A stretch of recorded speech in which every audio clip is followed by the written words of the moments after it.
My husband secretly went on a 15-day trip with his best friend. When he got back, I asked one question that froze him. Do you know what illness she has? He ran straight to the doctor, but by then, it was already too late. My husband walked through the front door at 6:47 p.m. on a Thursday with a tan he definitely didn't have 15 days ago. Hey, babe! Michael's voice was too cheerful, too bright. God, it's good to be home. He was wearing a linen shirt I'd never seen before. His face had that sun-kissed glow you only get from lying on a beach for hours. And when he hugged me, I smelled sunscreen. Coconut, the expensive kind. How was the conference? I asked, my voice honey-sweet. Exhausted. He pulled back, not quite meeting my eye. You know how those tech conferences are. Panel after panel. Networking dinners every night. I barely slept. I took his suitcase. Well, you look rested. The flight back was brutal. I passed out the whole way. I carried his luggage to the bedroom and started unpacking. Michael hovered in the doorway, watching me like I was a bomb that might explode. You don't have to do that, he said. I can unpack later. I don't mind. I pulled out shorts, swim trunks, a tank top with sand still clinging to the fabric. How's Mia? Did she enjoy the conference too? His whole body went rigid. She's fine. Why? Just curious. You two spend so much time together at work. Must be nice to have a friend like that. We're colleagues, that's all. Right. Colleague, smiled it. Colleague who go to conference together. How progressive. I'd known about the affair 3 months started. The way these things always do. Michael working late more often. Coming home smelling like perfume that wasn't mine. Something floral and young. Not the Chanel I'd worn for 12 years. His phone suddenly gaining a password when it never had one before. Then came the texts. The ones he'd angle his phone away from me to read. The ones that made him smile in a way I hadn't seen in years. I told myself I was paranoid. That marriage counseling 2 years ago had made me hypervigilant. That I was seeing problems where there weren't any. But then he started saying her name. Mia. Mia had this great idea for the project. Mia thinks we should pivot the strategy. Mia said the funniest thing today. Always casual. Always like it meant nothing. Except his voice changed when he said it. Got soft, warmer. So I did what any wife would do in 2024. I checked his location history on Google Maps. That's when I found the hotel in Chicago. The boutique place in the West Loop with the rooftop bar and the 4-star restaurant. He'd told me he was visiting a client, staying at a Holiday Inn near O'Hare. But his phone had been at the Hoxton for 3 nights. And when I cross-referenced it with his credit card statement, the one he thought I didn't check, there were charges for 2 dinners, 2 breakfasts, 2 everything. I could have confronted him then. Should have, probably. But something stopped me. Some instinct that said, wait, see how deep this goes. So I hired someone instead. Rebecca Chen, private invest, 15 years of experience, 5-star reviews on 3 different websites. Cost me $3,500 for a 2-week surveillance package, worth every penny. The first report came back in 48 hours. Photos of Michael and Mia leaving work together, having coffee. Nothing damning yet, but definitely more than professional. The second report, a week later, showed them at a wine bar in Lincoln Park, sitting close, her hand on his arm, his hand on her knee under the table. The third report, 10 days in, was when everything clicked into place. They were at a travel agency. I could see them through the window in Rebecca's telephoto lens photos, looking at brochures, pointing at pictures on a computer screen, smiling. Rebecca had managed to get close enough to hear fragment conversation. 2 weeks would be perfect. The beach villa looked amazing. Tell her it's a conference.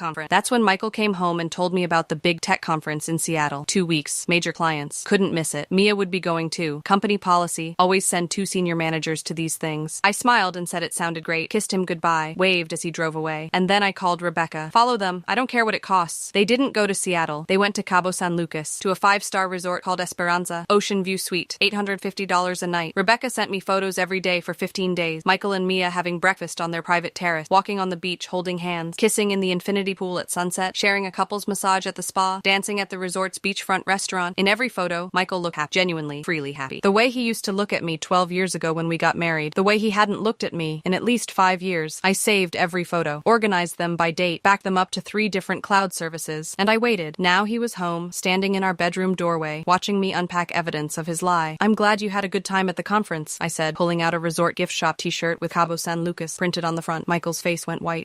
I bought that at the airport, layover in Mexico City on the way back. Really? Because there's a receipt in the pocket from a shop called Esperanza Boutique, and unless I'm mistaken, Esperanza is a resort in Cabo, not an airport. Someone must have given it to me. Stop. I held up my hand. Just stop. I'm tired. Babe, I'm making dinner. Lasagna, your favorite. I brushed past him. Why don't you shower? You smell like coconut sunscreen and lies. I didn't confront him that night, or the next day, or the day after that. I just waited, watched, let him think he'd gotten away with it. Michael was jumpy, kept checking his phone, barely ate, looked at me like I might suddenly reveal I knew everything, but I just smiled, made small talk, asked about work. On the 3rd day, I said casually over breakfast, we should have Mia over for dinner. His coffee cup stopped halfway to his mouth. What? Mia, your colleague. I'd love to meet her properly. Get to know her since you two work so closely together. That's not necessary. I insist. It'll be fun. Friday night. I'll make that chicken thing you like. She's probably busy. I already texted her. I showed him my phone. Use the number you have saved in your contacts. She said yes. Isn't that great? Michael's face had gone from tan to gray in approximately 3 seconds. You went through my phone? You left it unlocked last week. I was just adding my grocery list to your notes and saw all your contacts, so I saved Mia's number for emergencies. I smiled. Hope that's okay. He didn't touch his coffee again. Friday came. I spent all day cooking. Roasted chicken with lemon and herbs, roasted vegetables, fresh bread, a chocolate cake for dessert. I set the table with our wedding china, lit candles, put on a dress dress Michael used to say he loved. Mia arrived at 7 p.m. exactly. She was prettier in person than in Rebecca's photos. Mid-20s, long dark hair, the kind of effortless beauty that doesn't need much makeup. Wearing jeans and a silk blouse that probably cost more than my dress. Hi! I opened the door wide. You must be Mia. I've heard so much about you. I hugged her, felt her stiffen in my arms. Come in, come in. Michael's just opening wine. The dinner was excruciating. Mia sat across from me, barely touching her food. Michael kept refilling his wine glass. The silence stretched between courses like taffy. So, I said brightly, pouring more wine for Mia. How long have you two been working together? About 18 months, Mia said quietly. And you're close? As colleagues, I mean. We work well together. That's wonderful. Trust is so important in the workplace. A bite of Michael says you travel together sometime for work, just occasionally. How was Seattle? The conference? Michael's wine glass hit the table with a thud. Red wine sloshed over the rim. It was fine, Mia said. Her voice had an edge now. Productive. I've always wanted to visit Seattle. Michael showed me some pictures. Oh wait, no, he didn't. I laughed. He said he was too busy to take photos. All those panels and networking dinners. Exhausting, right? Right. Although I did see some photos from the trip. The room went very still. Photos? Mia's voice cracked. The resort looked beautiful. That infinity pool? Stunning. And the beach? So romantic. Michael stood up abrupt. His chair scraped against the hardwood. I can explain. Sit down. My voice was steel, wrapped in silk. He sat. I turned to Mia. My voice shifted. Still pleasant, but with something underneath. How are you feeling these days, Mia? Health-wise? Her fork clattered to her plate. What? Just wondering if you've been feeling okay. Any unusual symptoms? Discharge? Burning sensation when you urinate? Her face went from tan to ghost white in 2 seconds. What are you? I pulled out a manila folder from the sideboard behind me, set it on the table between us. Let me help you remember. 3 weeks ago, 4 days before your trip to Mexico with my husband, you visited the quick hair clinic on Mia's hands started shaking. How did you? You listed Michael as your emergency contact. Did you know that gives him access to appointment notifications? And did you know that when someone's phone is synced family computer, those notifications show up there too? I opened the folder, slid a printed email across her. Appointment confirmation, Mia Torres. Date, October 3rd, 2024. Reason, STD testing. Results, positive. Chlamydia treatment, azithromycin prescribed. The document was partially redacted. I'd had to do some creative work to get even this much. But Mia didn't need to know that. You had chlamydia, I said calmly. Diagnosed 4 days before you and Michael flew to Cabo San Lucas for your romantic getaway. Michael's chair scraped backward. He was standing now, face red. This is insane! She didn't tell me! I didn't know! She didn't know either. Not yet. I pulled out another sheet. The symptoms started 5 days into your trip. That's when you went to the resort's medical clinic. Remember Mia? Complained of discharge and pelvic pain. They gave you antibiotic. Mia was crying now. Mascara running. I got treated. It's gone. I took the full course. For you, yes. But Michael? I turned to my husband. When was your last STD test? His mouth opened, closed. No sound came out. Here's the thing about chlamydia, I continued, my voice professor calm. Incubation period is 7 to 14 days. Mia got infected by someone, not sure who, doesn't matter, about 2 weeks before your trip. She was infectious when you two flew to Mexico. And you've been sleeping with both of us since you got back. Oh my God, Mia whispered. 3 times, I said, looking at Michael. You've had sex with me 3 times since you came home from Cabo, unprotected, because we're married and you've always said you'd never cheat. So why would I need protection from my own husband? Michael collapsed back into his chair. I'll get tested. Right now. I'll go to the clinic. Oh, you will. But first, I pulled out another sheet of paper. My own test results. I already got tested this morning. Negative, thank God. You're negative? Michael's voice was a whisper. Only because I stopped sleeping with you 2 months ago. The room went dead silent. What? Michael's voice cracked. 2 months ago, when I first suspected something was wrong. When you came home late 3 nights in a row smelling like that perfume. When you started password protecting your phone. I made an excuse. Said I had a yeast infection, remember? Needed to wait for it to clear up. His face told me he remembered. There was no yeast infection. I just stopped letting you because I didn't do it. And thank God I did. Mia stood up. I need to leave. Wait, I slid another envelope across the table. This is for you. She opened it with shaking hands, pulled out a stack of photos. Photos of Michael with another woman, younger than Mia, blonde. In these pictures, they were at a coffee shop, a restaurant, holding hands across a table. That's Jessica, I said helpfully. She works in HR at your company. Michael's been seeing her for about 8 months. Started before you two even got together. Mia's head snapped toward Michael. What? I can explain? Can you? I leaned back in my chair. Can you explain how you're sleeping with 3 women? Your wife, your work friend, and Jessica from HR? Can you explain how you told Mia you were falling in love with her while you were also telling Jessica the same thing? Can you explain any of this? Michael's mouth opened and closed like fish drowning in air. Mia threw the envelope at. Photos scattered across the table. Images of Michael's other affair, the one neither of us had known about. You're a liar, Mia said, her voice shaking. You told me you were leaving her. You said your marriage was over. He said the same things to Jessica. I interrupted. I have text messages. Want to see them? Mia grabbed her purse and walked out. The front door slammed hard enough to rattle the windows. Michael just sat there, staring at the photos scattered across our dining table. Here's what happens now, I said calmly. You're going to the doctor tonight. You're getting tested for everything. Chlamydia, gonorrhea, HIV, hepatitis, all of it. We can work through this. No, we can't. I pulled another envelope from the sideboard. Because I filed for divorce 3 days ago. Your papers are in here. He grabbed the envelope with shaking hands, pulled out the divorce petition, his name, my name, irreconcilable differences. I also contacted your company's HR department, I added. Sent them the expense reports showing you charged the Cabo trip to your corporate card. His face went from red to white. You didn't. I did. Told them my husband had gone to Cabo for 2 weeks and claimed it was was a business expense. They pulled your report, found $12,000 in fraudulent charge, the resort, flight, the spa treatment, all on the company dime. I'll lose my job. You'll lose more than that. Company is considering criminal charge. Corporate credit card fraud is a felony in Illinois. You're destroying my life. No, my voice was ice. You destroyed your own life. I'm just making sure everyone knows about it. My phone rang. Perfect timing. I answered on speaker. Hello? Mrs. Richards? This is Dr. Patricia Martinez from Quick Hair Clinic on 5th Street. Michael Richards just came in for emergency STD testing. I'm calling because he listed you as his emergency contact and his rapid test came back positive. Michael's face went gray. Positive for what, doctor? Chlamydia. The infection is active. He'll need a course of antibiotics and follow-up testing in 3 weeks. I'm also recommending we test for other STDs given his situation. Thank you, doctor. I appreciate you calling. Of course. And Mrs. Richards, your negative results from this morning were verified. You're clear. Whatever precautions you took, they worked. Good to know. Thank you. I hung up. Michael had his head in his hands. His shoulders were shaking. Was it worth it? I asked quietly. 15 days in paradise with Mia. The lies, the risk, all of it? He didn't answer. You have chlamydia. You committed corporate fraud. You're losing your job and your wife. And both of your girlfriends now know about each other. How does it feel to have everything you built collapse in one dinner? Still nothing. I stood up, started clearing the table. I'm staying at my sister's tonight. You have until Sunday to move your things out. The house is mine. My lawyer made sure of that. It was my grandmother's, remember. You signed a prenup 13 years ago saying you'd never have a claim to it. I walked the door, grabbed my overnight bag from the coat closet. Oh, and Michael? Your mother called me this afternoon. Asked why I was filing for divorce. I told her everything. Thought you should know before you call her. His head snapped up. You told my mother? She asked. I'm not a liar. I opened the front door. Unlike you. I stayed at my sister's house for a week. Sarah held me while I cried, fed me ice cream, let me rage and grieve and process. You're a badass, she said on the third night. You know that, right? I don't feel like badass. I feel like an idiot. You're not. Saw the sign. You invest Excel. You documented everything. You played it perfectly. I should have confronted him earlier. Should have